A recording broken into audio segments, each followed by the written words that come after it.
Diabetes का नाम शायद आपने सुना हो कि ये कौन सी बीमारी है और किस हद तक ख़तरनाक हो सकती है, लेकिन उससे भी ज़्यादा ख़तरनाक बात क्या है? उससे भी ज़्यादा ख़तरनाक बात यह है कि जब तक इंसान को पता चलता है कि मुझे डायबिटीज़ है, मुझे शुगर है, तब तक बहुत देर हो चुकी होती है।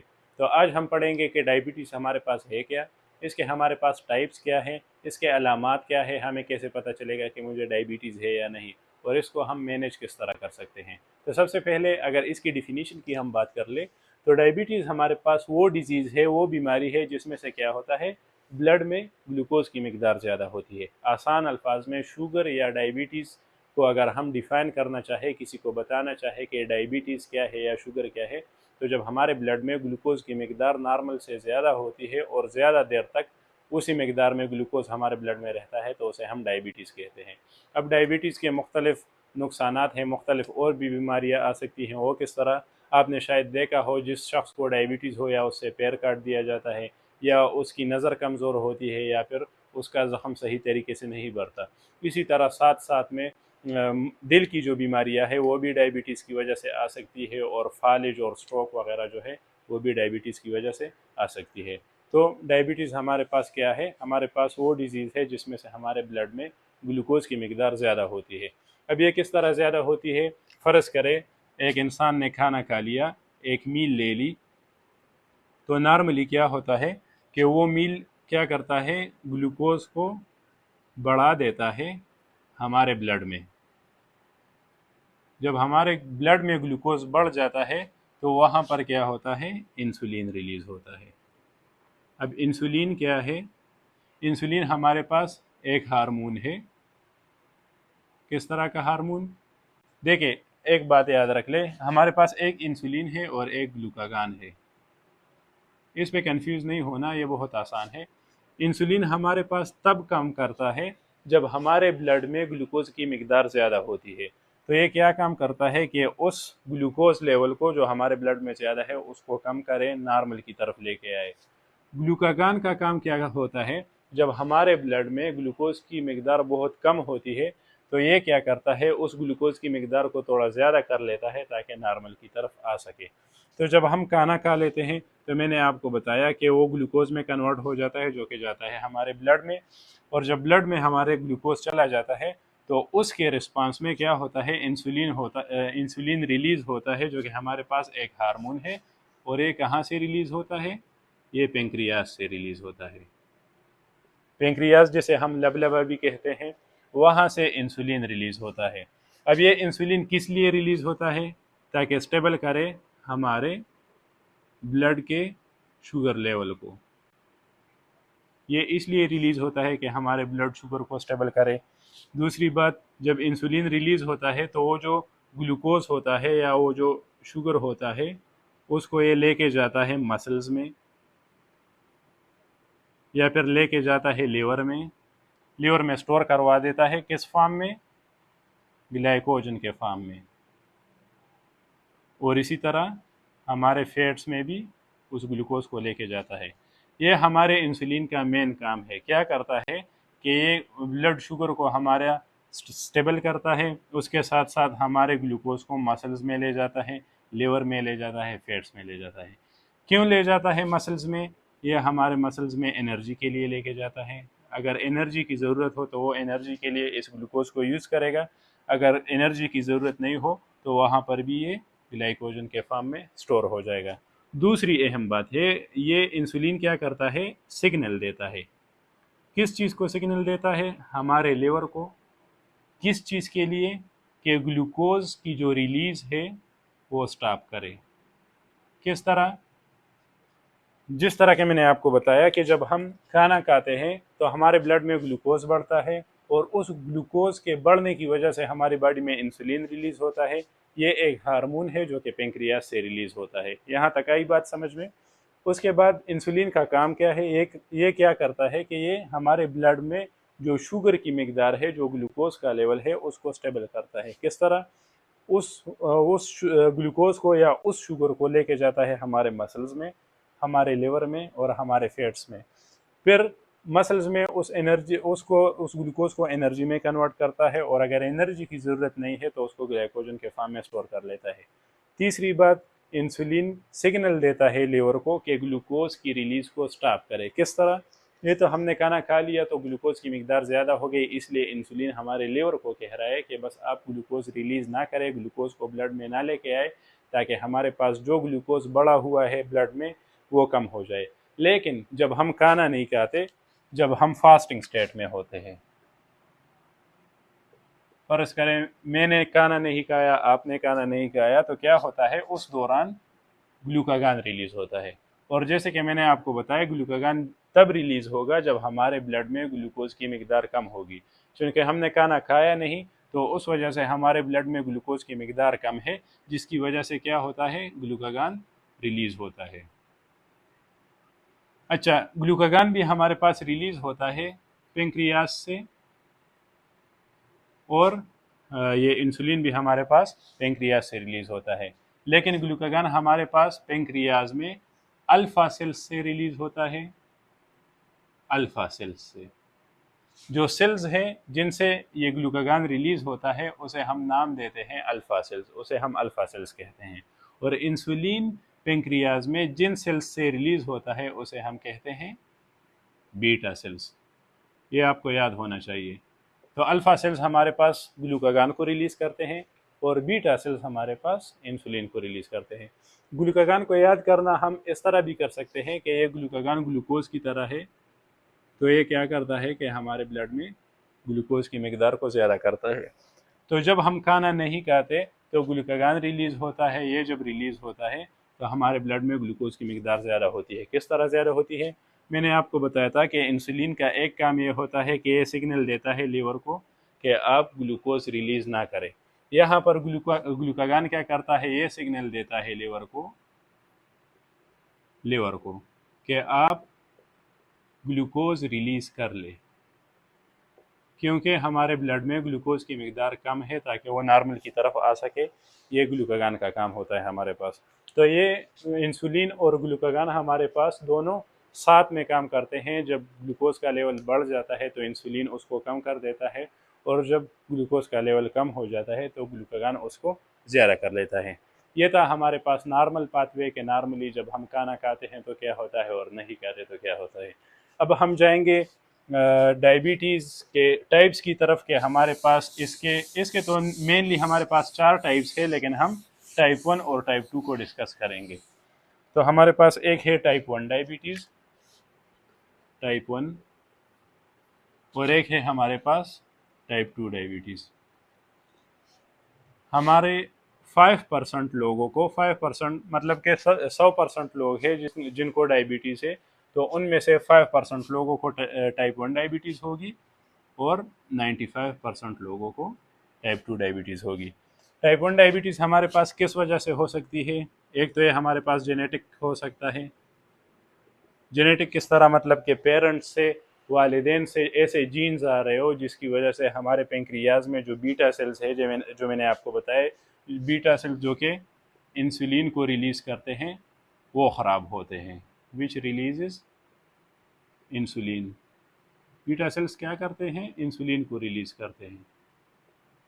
तो क्या होता है इसमें जेनेटिक में कि ऐसे जीन्स हमारे पास होते हैं पेरेंट्स से, जिसमें से बीटा सेल्स ख़राब होता है जो कि इंसुलिन सही तरीके से नहीं बना पाता। एक जेनेटिक हो गया, एक इम्यूनोलॉजिक हो गया। इम्यूनोलॉजिक किस तरह? हमारे बॉडी में एक डिफेंस सिस्टम है। डिफेंस सिस्टम किस तरह कि जब भी हमारी बॉडी में कोई वायरस आता है, कोई बैक्टीरिया आती है, तो हमारी बॉडी उसके ख़िलाफ़ काम करती है।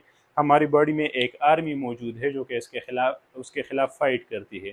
इम्यूनोलॉजिक में एक इशू ये आता है कि जो हमारे पास बीटा सेल्स है, इसके जो टिश्यूज़ है या इस बीटा सेल्स को ले लें, हमारी बॉडी को एक गलतफहमी हो जाती है। गलतफहमी किस तरह कि ये जो बीटा सेल्स है शायद ये हमारे पास कोई फॉरेन पार्टिकल है, मतलब इसको लगता है, हमारी बॉडी को लगता है कि ये बीटा सेल्स हमारा नहीं है।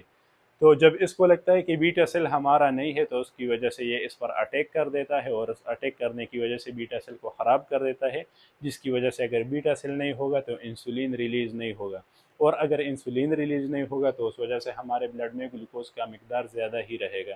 तो ये हमारे पास हो गया एक जेनेटिक काज, इस वजह से भी हो सकता है, इम्यूनोलॉजी की वजह से भी हो सकता है, और हमारे पास वायरस या किसी टॉक्सिन वगैरह की वजह से भी हो सकता है। जब कोई वायरस वगैरह हमारी बॉडी में आ जाए तो उस वजह से भी हमारा बीटा सेल ख़राब हो सकता है। अब जब हमारा बीटा सेल ख़राब होगा तो ये क्या करेगा, इंसुलिन को रिलीज़ नहीं करेगा। इंसुलिन रिलीज़ नहीं होगा तो हमारे ब्लड में जो ग्लूकोज है वो ज़्यादा होगा, ब्लड में ग्लूकोज ज़्यादा होगा एक बात। दूसरी बात, जब हम फूड लेंगे, कोई मील लेंगे, तो उसके बाद वो जो ग्लूकोज हमारे पास आता है जो कि ब्लड में मौजूद होता है, जो कि मैंने आपको बताया कि या तो मसल्स में जाता है या फिर फैट्स में जाता है और या फिर लिवर में स्टोर होता है। तो वो ग्लूकोज फिर मसल में भी नहीं जाएगा, फैट्स में भी नहीं जाएगा और लिवर में भी नहीं जाएगा। तो इस वजह से हमारे पास क्या होगा, ब्लड में ग्लूकोज हाई होगा। एक ये बात। दूसरी बात हमने ये की थी कि ये इंसुलिन इस लिवर को मैसेज देता है कि तुम ज़्यादा ग्लूकोज रिलीज़ नहीं करो। जब इंसुलिन नहीं होगा तो लिवर को ये मैसेज ही नहीं मिलेगा कि मुझे ग्लूकोज रिलीज़ नहीं करना, तो एक तो हमारे ब्लड में वैसे भी ग्लूकोज का लेवल ज़्यादा होगा, साथ साथ में लिवर भी ग्लूकोज को रिलीज़ करेगा, जिसकी वजह से और भी ज़्यादा होगा ब्लड में ग्लूकोज। और इस ब्लड में ग्लूकोज ज़्यादा होने को हम क्या कहते हैं, इसे हम कहते हैं हाइपर ग्लाइसीमिया। तो हमारे पास क्या होगा, हाइपरग्लाइसीमिया होगा, मतलब हमारे ब्लड में ग्लूकोज की मिकदार ज़्यादा होगी। ये किस वजह से होती है, जब हमारे बीटा सेल्स में कोई ख़राबी आती है। ख़राबी किस तरह आती है, या जेनेटिक होगी, वालिदैन से ऐसे जीन्स आएंगे जिसकी वजह से बीटा सेल ख़राब होगा, या इम्यूनोलॉजिक, हमारी बॉडी को ऐसा लगेगा कि ये हमारा हिस्सा नहीं है, जिसकी वजह से ये इस पर अटैक करेंगे और बीटा सेल को ख़राब कर देंगे। तीसरी बात, किसी वायरस वगैरह की वजह से भी ये बीटा सेल्स ख़राब हो सकते हैं, जिसकी वजह से इंसुलिन नहीं बनेगा। तो ये मेनली हमारे पास टाइप 1 डायबिटीज़ इसी वजह से होती है। और टाइप 2 डायबिटीज़ हमारे पास, जो कि मैंने आपको बताया 95% जो पेशेंट है उनको टाइप 2 डायबिटीज़ होती है।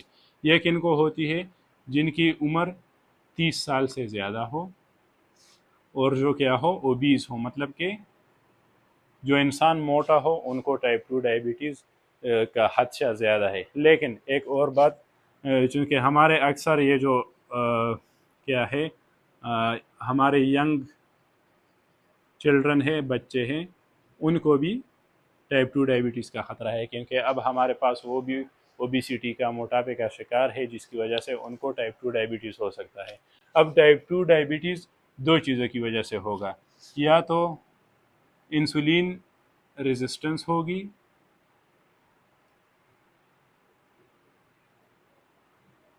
और या फिर इंसुलिन सिक्रीशन में कोई मसला होगा।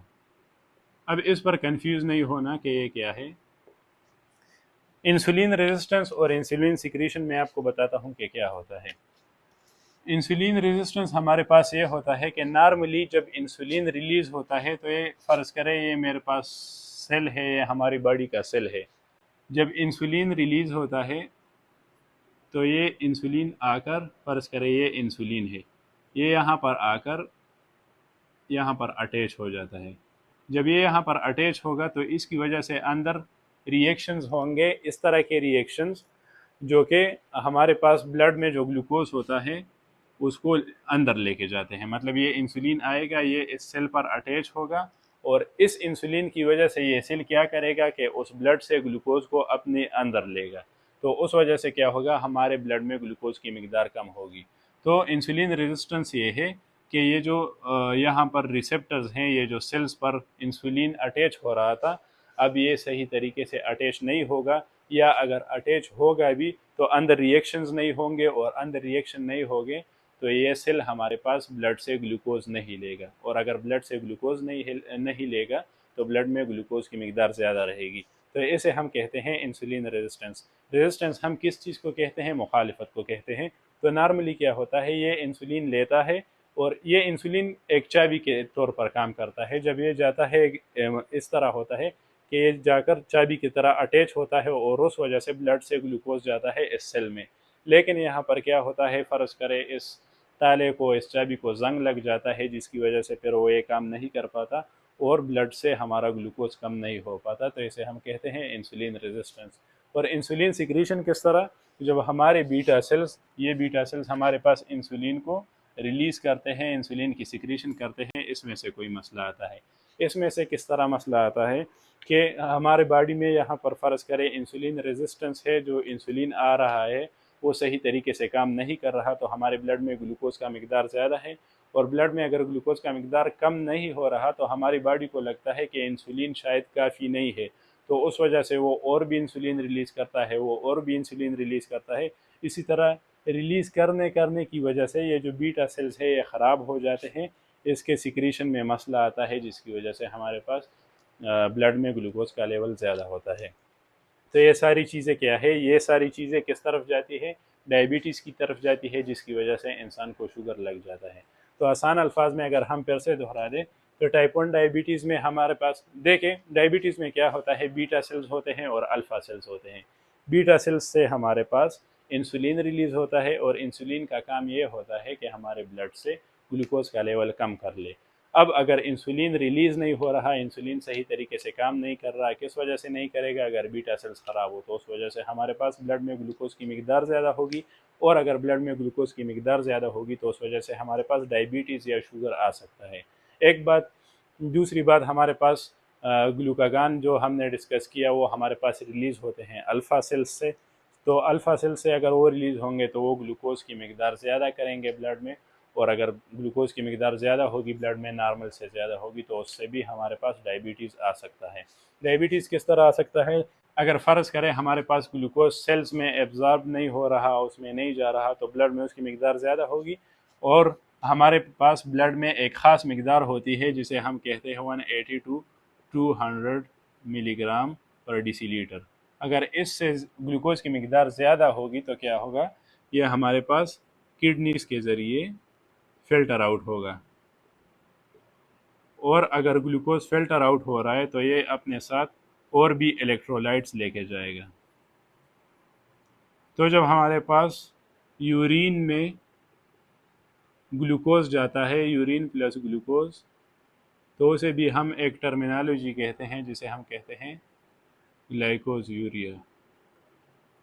अगर यूरिन में हमारे पास ग्लूकोज जा रहा है तो उसे हम ग्लाइकोज यूरिया कहेंगे, और ग्लाइकोज यूरिया इसलिए कहेंगे कि अगर इस नॉर्मल रेंज से ग्लूकोज की मिकदार बढ़ जाए तो उस वजह से फिर किडनीज उसको फ़िल्टर आउट करेंगी, और जब फ़िल्टर आउट करेंगी तो उस ग्लूकोज के साथ साथ इलेक्ट्रोलाइट भी बाहर जाएगा और फ्लूइड भी बाहर जाएगा, फिर जिसे हम कहते हैं ऑस्मोटिक डायूरेसिस। जब यूरिन में हमारे पास इलेक्ट्रोलाइट्स भी बाहर जाते हैं और ये ज़्यादा से ज़्यादा फ्लूइड भी अपने साथ बाहर लेके जाता है, तो उसे हम कहते हैं ऑस्मोटिक डायूरेसिस। तो ये था हमारे पास डायबिटीज़ के। डायबिटीज़ होता किस तरह है, टाइप 1 किस तरह होता है, टाइप 2 किस तरह होता है।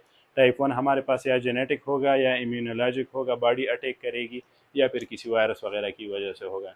टाइप 2 हमारे पास मोटापे की वजह से हो सकता है, किस तरह, या तो इंसुलिन रेजिस्टेंस होगी, इंसुलिन सही तरीके से काम नहीं करेगा, या फिर इंसुलिन सिक्रीशन में मसला होगा, मतलब कि इंसुलिन सही तरीके से बनेगा नहीं, तो उस वजह से हमारे पास डायबिटीज़ हो सकती है। अब डायबिटीज़ के हमारे पास अलामात क्या है, अलामात जानने के लिए तीन चीज़ें याद रखें, तीन चीज़ें नहीं, 3 P's याद रखें। 3 P's किस तरह, 3 P's। एक पी से आता है पोलीडिप्सिया, एक पी से आता है पोलीफेजिया, और एक पी से आता है पोली यूरिया। इस पी का क्या मतलब है, इसका मतलब है कि जिस शख्स को डायबिटीज़ है, जिस शख्स को शुगर है, उसको ज़्यादा से ज़्यादा प्यास लगेगी, थर्स्टी होगा वो, उसको ज़्यादा प्यास लगेगी। दूसरे पी से क्या आता है, पोलीफेजिया, मतलब कि उसे भूख ज़्यादा लगेगी, हंग्री होगा वो। और तीसरा पोली यूरिया, मतलब कि वो बार बार यूरिनेशन करेगा। तो ये तीन चीज़ें तो लाजिम देखें आप, कि अगर किसी शख्स को ज़्यादा से ज़्यादा भूख लग रही हो, ज़्यादा से ज़्यादा प्यास लग रही हो, और ज़्यादा से ज़्यादा यूरिन पास कर रहा हो, तो उसमें से दो तीन और अलामत भी देख ले। दो तीन और किस तरह, कि उसकी विजन, उसके नज़र में कोई चेंजेस तो नहीं आ रही। दूसरी बात कि उसका जो ज़ख़म है वो सही तरीके से भर रहा है या नहीं भर रहा। अगर उसके हाथ पर कोई कट लग जाए या उसके पैर पर कोई कट लग जाए तो वो ज़ख़म सही तरीके से भर रहा है या नहीं भर रहा, और उसके स्किन की भी एग्ज़ामिनेशन कर ले। और अगर आपको शक है कि शायद इस शख्स को डायबिटीज़ है या नहीं, तो फिर उसके लिए हम 3 टेस्ट या 2 टेस्ट कर सकते हैं। जैसे हम एक को कहते हैं RBS, एक को हम कहते हैं FBS, और एक को हम कहते हैं HbA1c। इन तीनों से किस तरह पता चलेगा? अगर हम RBS कर ले और वो RBS 180 से लेकर 200 से ज़्यादा आ रहा हो, लेकिन एक मरतबा नहीं 2-3 मरतबा हम कर लें, या फिर अगर हम FBS कर ले और वो FBS या 126 आ रहा हो या 126 से ज़्यादा आ रहा हो, और या अगर हम HbA1c कर ले और HbA1c हमारे पास 6.5% आ रहा हो या इससे ज़्यादा आ रहा हो, तो हमारे पास किस चीज़ को शो करेगा कि इस शख्स को हमारे पास डायबिटीज़ है।